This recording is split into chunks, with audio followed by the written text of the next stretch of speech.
Hey guys, Killing Spree 7 here, and I'm back with Chapter 1-3, I believe. Yeah, Chapter 1-3, Resident Evil 4 walkthrough. And this is my first solo commentary, so here we go. I have two topics of conversation for today's video. I'll make little hints and stuff as we go through, but I pretty much show everything in the video of what you need to do to beat this game the best way, except for right here when I walk in here. I think I'm gonna surprise him and knife him, but he gets me instead. So now that that's out of the way, I have two things I want to talk about.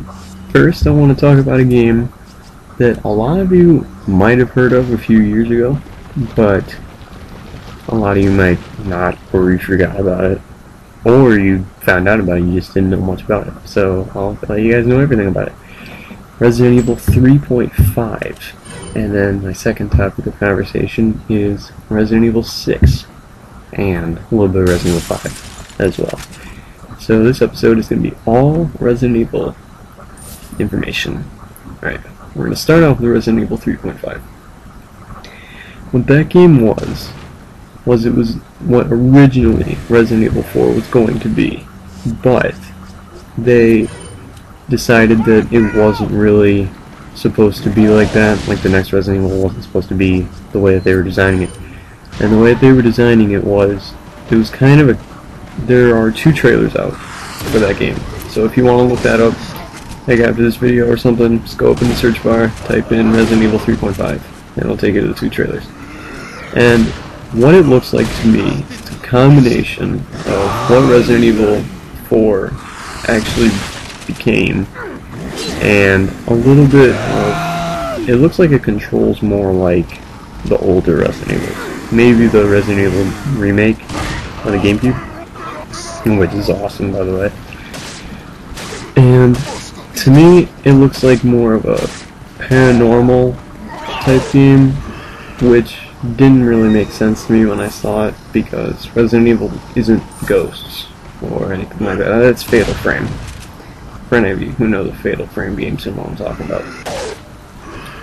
But Resident Evil 3.5, the trailers that are out, except for like one scene of a trailer that takes place on an aircraft type thing. It looks like a futuristic airplane just in the sky. It's like a 2-second thing in the trailer, which I'm guessing would be part of the game, which it wouldn't make sense otherwise. But anyway, it mostly takes place in a mansion, like Resident Evil 1 did, as most of you are aware. I hope you know what Resident Evil 1 is about. But it takes place in the mansion, and they don't really say. It's still Leon, but there's no Ashley.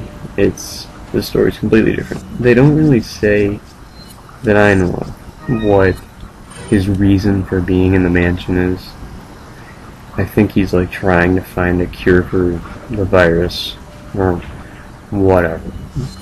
I mean, last time you saw him was Resident Evil 2, when he escaped Raccoon City.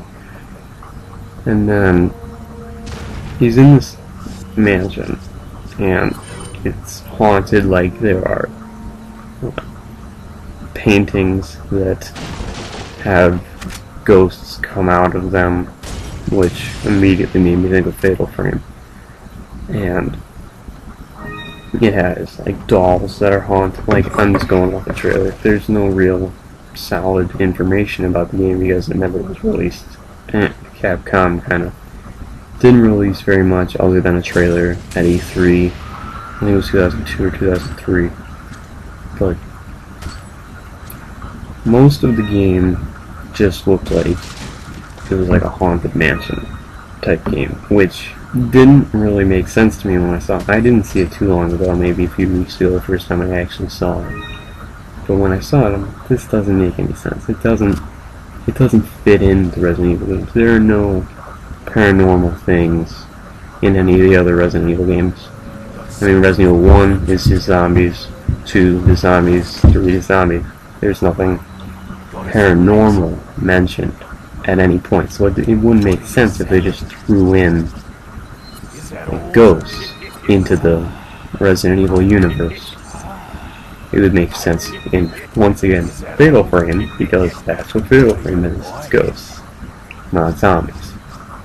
Then again, I haven't beat all the Fatal Frame games, so correct me if I'm wrong. If there are zombies, leave that in the comments. But, well, here's another thing in Resident Evil 4, by the way. You want to upgrade the capacity for your weapons when your magazines are empty, because that will give you a free magazine.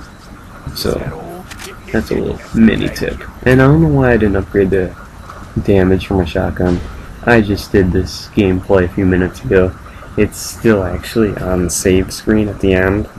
You'll see my time. My time in this is ridiculous. I don't know why I'm taking so long in this walkthrough. I mean, I'm at like 50 minutes or something.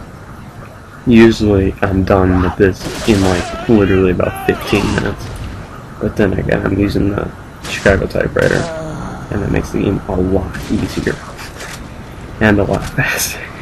But anyway, back to Resident Evil 3.5. There were 3 versions of the game. Well, I don't think it was ever officially called 3.5. It's just that's what it's labeled as. It was originally going to be Resident Evil 4, but what you're seeing now, and what we all got, what we all loved, is what got actually released upon the world. And right here, I'm getting the medallions. You only need 10 of the 15, and you get a gun from the merchant for free. I think it's the Punisher.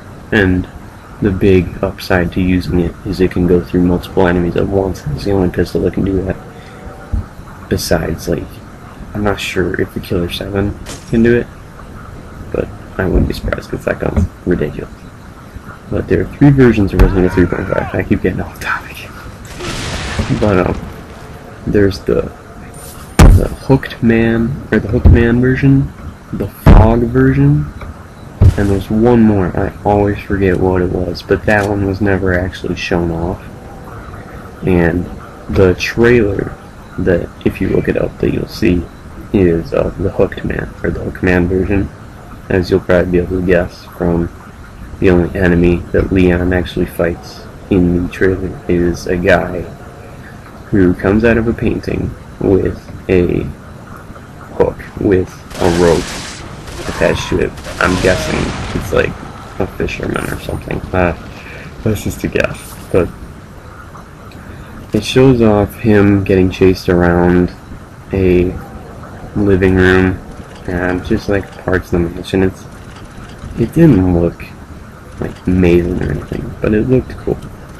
But the only thing that looked really awesome about Resident Evil 3.5 is none of the Resident Evil games prior to that were like horrifying games. I mean, if I want a really scary game, or if you would want one and you want me to recommend it, I would say Amnesia: The Dark Descent, Condemned 1, Fear 1, Fatal Frame, all 3 of them. But I'll talk more about scary games in a different video. But Resident Evil 3.5 looked like it was actually going to be a Resident Evil game that could really, really scare you. I mean, I really only got scared in Resident Evil 1 a few times on the GameCube remake, and a little bit in Resident Evil 0.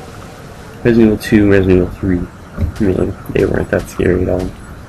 4, obviously, it has one jump scare that I can remember, and it's in like chapter 5-1, so we're a ways away from that. But so really, it looks like there could finally be a Resident Evil game that can really be scary. And that box that I just pointed at has a snake in it, so if you can get an egg if you knife it or shoot it. What I would recommend is just hold the knife button when you're at it. And there's another medallion that I'm trying to get. But it looks like, anyway, back to Resident Evil 3.5. But it really looks like there could be a Resident Evil game that could really be scary. I mean, that game legitimately looked like it would scare me. And I know a lot of games scare me, but even Minecraft can be scary, honestly. When you're mining and then you know there are creepers around you at night, that's pretty scary. But anyway, I'm kind of disappointed that they didn't release that game. But oh my god, this is the biggest fail I've ever done. I stop right here. I'm just like, oh my god. I'm trying to show off how good I am at this game. And I can't even get all the crows with one grenade. And I only get 800 for that. I wasted a grenade. However much you can get for an incendiary. I would at least want to break even, not lose money when I try to make it by getting those crows. But anyway, you know, it's kind of a trade-off if you think about it with Resident Evil 3.5, because it's like we didn't get the scary game that we could have gotten, but instead we got this game, which is my favorite game of all time. I don't know about you if you're just watching this on your first playthrough.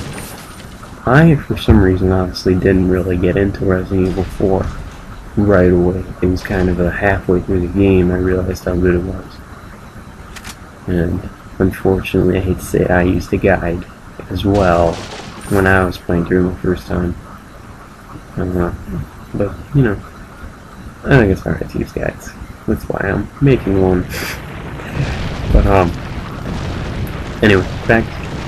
Alright, I basically talked about everything there is to say about Resident Evil 3.5. It could have been great. It could have been a disappointment. But instead, we got Resident Evil 4 that we have today, which is the best game ever. And if you want a game just as good, I'd recommend BioShock, but completely different game. Nothing similar to Resident Evil games whatsoever, but in my eyes, in quality, they're extremely similar. Anyway, on to the second topic of conversation. How much time will I have left? Like 6 minutes? Yeah, that should be enough time to cover what I have to say about Resident Evil 6. And I'll talk about Resident Evil 5 for a second. I was super excited for Resident Evil 5. I mean, especially after playing through this game probably at that time like 6 times. Because I didn't really get into it when it came out, because I didn't even have a GameCube. So I couldn't have even gotten it when it came out. I got the PS2 first. And I still don't have it for the GameCube, but I would love to get it for the GameCube. But Resident Evil 5 looked really good. And I remember when I saw at E3 2008, maybe 7, that they were introducing Sheva Alamo as a co-op partner, and I immediately went, this is a horrible, horrible idea. I immediately knew that when I saw it. Even Morgan Webb, is that her name? I have DirecTV. They took away G4, so I can't watch X-Play anymore. I'm pretty sure it's Morgan Webb, but even she said, I remember, I don't know how this is gonna work out with co-op. And I'm like, I agree. I don't know how this is gonna go, but I mean, it was a good game in its own right, because it played almost as well as 4, which it blows my mind that it doesn't even play as well as Resident Evil 4 did. And they had years to kind of perfect how they did Resident Evil 4, but it still didn't even control as well. Anyway, and I hated how they did Sheva with left-handed shooting, which I don't know why they thought that was a good idea. But anyway, what really bugged me about Resident Evil 5, I mean, it was a good game. I'd recommend it if you like 4, but if you don't like 4, you won't like 5, unless you're looking for a co-op game. But what I really didn't like was that they completely gave up on the horror aspect. of Resident Evil 1 and 5. I mean, it takes place in the day, most of the game, until you get like underground and onto the ship, or onto the cargo ship and stuff. Like, most of it's in the day. So that's not scary at all. And I'm just so amazed that they just completely went away from the roots of what Resident Evil is, which is a horror series. And they completely changed their minds. And they're like, nope, we're making it into an action-adventure third-person shooter, which just blew my mind. Yeah, that's my biggest pet peeve with Resident Evil 5. I'm running out of time here, so I gotta get to my Resident Evil 6 stuff. So, originally, the demo for Resident Evil 6 came out in... You had to buy Dragon's Dogma, which I had never heard of before I heard about the Resident Evil 6 demo. You have to buy that, and then you can get... It probably comes with a code or something that you can use to get Resident Evil 6, the demo. But I didn't want to buy it just for that, because I've never even heard of Dragon's Dogma before. So, it's kind of like how they did Halo 3's beta in Crackdown. No one knew what Crackdown was, but that was an awesome game. And Halo's awesome, so it's kind of hand in hand. That was an awesome deal to get. But, so, I'm just going to talk about what the demo looks like, since I don't want to go into all the stuff I've read about it and stuff. I've seen someone play through the demo, so I don't remember his YouTube name, but I saw someone play through it on YouTube, and it looks like Leon is, well, I know the Leon's campaign is kind of a throwback to what Resident Evil 4 was. It's not going to be that scary. I already know that going in, so I'm not expecting like awesome scariness like the older ones were. They weren't scary, but it was cool how they tried to scare you every once in a while. Like, everybody remembers in Resident Evil 1 when you're walking down the hallway and the dogs burst through the window. Like, everybody remembers that. But his campaign looks more like a classic horror throwback type thing, but Chris's looks like just plain old action third-person shooter, which really disappoints me, because Resident Evil is not a third-person shooter, but what are you gonna do? And then Jake looks more like a combination of the two. Like, I think I like Leon's the best, definitely, and then I'll like Jake's and then Chris's. But anyway, I'm out of time, so sorry I didn't get to talk about Resident Evil 6 as much as I wanted to, but you know, Resident Evil 3.5, that is a very interesting subject. At least I think so. So, Resident Evil 4, Chapter 2-1 coming next. 51 minutes. See you next time. Killing Spree 7. See you later, guys.